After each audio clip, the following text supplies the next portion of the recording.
Hey, what's going on, guys? Welcome back to another Elestrals deck profile. We're just continuing on, and I'm also sorry that this one took so long. I was just kind of busy the last couple of days, so I couldn't really get around to recording this. But here we are. We're here now. We have water today. I've grown to really enjoy water. It's a very interesting style of control deck.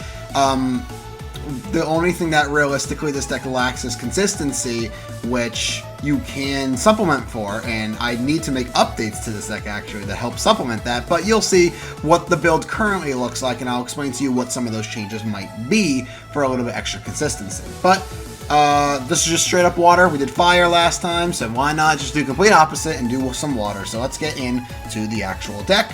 Start things off with the Elestrals. We are playing 2 copies of Lockgun. This is just pretty average, you know, just standard stuff. Basically, any deck that's running a 2-cost Elestral, you're basically just playing 2 copies of it anyway.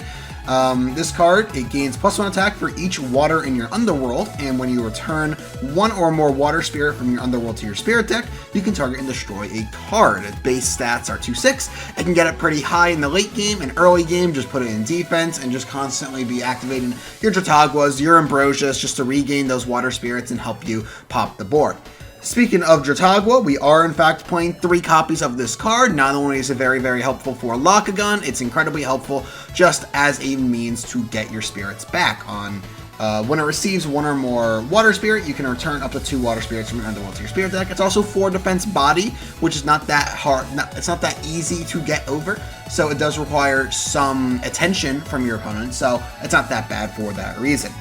We're also playing 3 copies of Galaxy, standard stuff. For anyone who hasn't seen Galaxy, while it's enchanted, every single water enchanted Elestral stats get flipped. So it goes from a 2/5 to a 5/2. It would put Dratagua from a 1/4 to a 4/1. It would put Lockgun up to a 6/2. It's interesting stuff. However, you do need to get to it, which can be easier said than done. However, we have a very easy way to facilitate that in one of our 3 copies of Foamy. So Foamy's insane. Foamy says when it's destroyed in battle, special cast an Elestral with enchantment cost of 1 water from your deck in defense position. Crazy stuff because that's not once per turn, so you can just grab yourself another Foamy and then do that 1 more time during that same turn, just thin out your deck. However, typically you're using this to grab, for the most part, a Galaxy. Sometimes you will be grabbing like a Dratagua, and if you need a big defensive body, you will be grabbing one of your 2 copies of Mustation. This is just basically completely standard, essentially. You're always basically just playing the 2 Lockgun, 3 Dratagua, 3 Galaxy, 3 Foamy. Maybe you'll see a different ratio of Mustation. I think 2's good, and from what I've seen, 2 is just like perfect. So I think 2 Mustation is totally fine. However, now we have a little bit of spice. I am playing an extra water Elestral in this deck. That's going to be 1 copy of Bubloon. I have really been enjoying Bubloon in this deck. I think it has potential, and when it comes up in a big way. When it doesn't come up, though, that's when I sort of wish this was some other card. So I'm tempted to drop it, but for the time being, I am very, very much liking it. It just gives your water enchanted Elestrals +2/+2. So it's honestly not that bad, in my opinion. If you pair it with a Galaxy, it turns Galaxy into a 7 attacker, which allows it to just attack over a Lavalith, which is insane. There's a lot for this card. There's a lot that this card can do. And it is situational. I tend to not normal cast it. I tend to grab it off of a Foamy when I'm in a position where that's actually beneficial for me. But it's in the deck. I might drop it. We'll see. But for now, I do really enjoy playing it in the deck. And then lastly, for the Elestrals, we are also playing 2 copies of Jolton so we can get to our copy of Atlantis. That's very, very important in this deck because we need the Atlantis to activate our copy of Rise from the Depths. I'm tempted to drop Jolton just because I would rather a little bit extra consistency rather than just grabbing the Stadium Rune. Obviously, grabbing the Stadium Rune is very, very important, but I feel like I'd rather play Astrabbit in this position, thinking about it, because it can grab whatever I need in the moment. There are a lot of times where you don't actually really need your Atlantis, but you would very much like something else, and if you draw a Jolton, sure, yeah, you can grab your Atlantis, but you would much rather not have to do that if you can, you'd much rather not have to do that if you can just grab, if you don't need it, essentially. So I'm probably going to swap this card out for 2 copies of Astrabbit.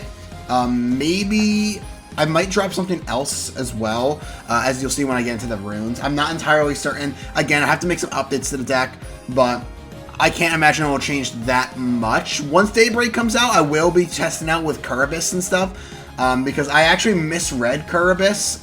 I thought in the video I reacted to it, I don't remember if I actually caught this or not, but if I didn't catch it, I know it now, and I think it's actually fine now. It can disenchant 2 water from anywhere in the field, not just itself. I was thinking it had to disenchant 2 water from itself to pop a card. No, it can disenchant 2 water from anywhere on your field. So if you actually are playing Poseidon, you can just disenchant 2 from a Poseidon to pop a card. So that's sort of what I'm thinking, though. Jolton probably is not going to last forever in this deck, but for the time being, we are still playing it. So that's it for the Elestrals. Let's get into the runes. So the runes are kind of interesting. We are playing 2 copies of Atlantis, and they might be questioning why we're only playing 2 Atlantis and 2 Jolton. Main reason is deck space. It's very tight in this game. It's very, very tight in this deck. You obviously have to fit in like your counter runes. You have to fit in all your water Elestrals, and there's a lot of different runes that you would like to run. There's one thing that I could do in this deck, and I'm tempted to do it sometime in the future. We'll see. But we'll just keep on going for a little bit. We are also playing 3 copies of Rise from the Ashes. Sorry, Rise from the Depths. This card is Rise from the Ashes if you have Atlantis in your side of the field. It can only be cast if Atlantis is enchanted and you target a 1 spirit water Elestral in your underworld and special cast it. It's just basically a cheaper version of Rise from the Ashes and water specifically. Very, very nice card. It's very helpful in the deck. We're also playing 3 copies of Ambrosia. This card is very, very important with our copy of Lakagon, because Lakagon obviously requires us to regen Water Spirit, and Ambrosia is something that can proc that. So I really like Ambrosia in this deck for that reason. 3 copies I think is very, very good. We are also playing 3 copies of Earthquake and 2 copies of Resting on Your Laurels. So this is something I haven't included in like any deck that I've shown. And I will tell you this right now, other than Fruit, I'm not playing Earthquake or Resting on Your Laurels in any other deck that I own. Maybe I'm forgetting, like maybe Frost Nexus I'm running Resting. I don't quite remember, but you might be questioning why I'm running 5 copies of Elestral removal. And the main reason behind it is that this deck kind of struggles getting Elestrals off the board sometimes. It can very, very much, it can come up a lot where you just don't have any way to get really an Elestral off the board. So, which is why these cards come in super handy, obviously. 5 cards that just say pop an opponent's Elestral, honestly not that bad if we're being entirely honest. So that's sort of like where my head's at. With including these 5 cards in here. Again, the one thing that this deck also struggles with a little bit is consistency, and if you are able to make your deck a little bit more consistent, you can very easily get like a Galaxy, which is a 5 attack body on its own, and if you somehow are able to pair a Galaxy with a Foamy to bring up the Bubloon, you get up to 7 attack, and then you're able to clear those Elestrals. Even then, I still like maybe the Restings. I'm thinking about dropping the EQs, maybe. It's a weird situation. I really enjoyed the Elestral control, but I feel like dropping some of these for some additional, just for some additional consistency tools might be the way to go in the future. However, we are not quite done. We're just going to quickly get into the counter runes. In fact, we have a lot of counter runes because it's, you know, counter rune based game currently. 3 copies of Tsunami, 3 copies of Gorgons, 3 copies of Shield, and 2 copies of PTA, just the standard lineup. I would be playing Altar, but I'm not playing Poseidon, so therefore I don't feel like Altar is a necessary card to run in this current build of the deck. But that's going to be it for the main deck. Again, a lot of stuff here you could drop if you want to add additional consistency. You can drop some of the counter runes. You can also drop some of the Elestral control. You can technically, even if you want, drop maybe like a copy of Rise just to get additional consistency. And obviously, maybe just dropping the Joltons because the Atlantises only sometimes can come up. But it's not like every single game you necessarily need to grab your Atlantis. So I probably would drop both Joltons for an additional copy of Atlantis. And then I would drop maybe both copies of Resting for an additional 2 copies of Astrabit, and then an additional 1 Astrabit from the second Jolton. That is sort of what I'm thinking. I still don't know. I have to do a little bit of testing, but that's sort of where my brain's at. Drop 2 Jolton and 2 Resting for an Atlantis and 3 Astrabit. I feel like that is sort of good. You could technically also, if you want, drop EQ for Nectar of the Gods for some more consistency, but I wouldn't go so far as to do that. I still think running 3 EQ is good because this deck does, again, struggle with Elestral control. So that is where my head's at. That's it for the main deck. Let's get into the Spirit deck. So, for the Spirits, we are running 1, 2, 3, 4, 5, 6, 7, 8, 9, 10, 11, 12, 13, 14, 15 Water Spirits. I keep doing this in every single deck. I swear to you, I'm not running 15 in every single 15 of the primary element in every single deck that I'm playing. It just so happens to be that a lot of these decks are including 15 of that primary element. And I mean, to be fair, for a pretty decent reason.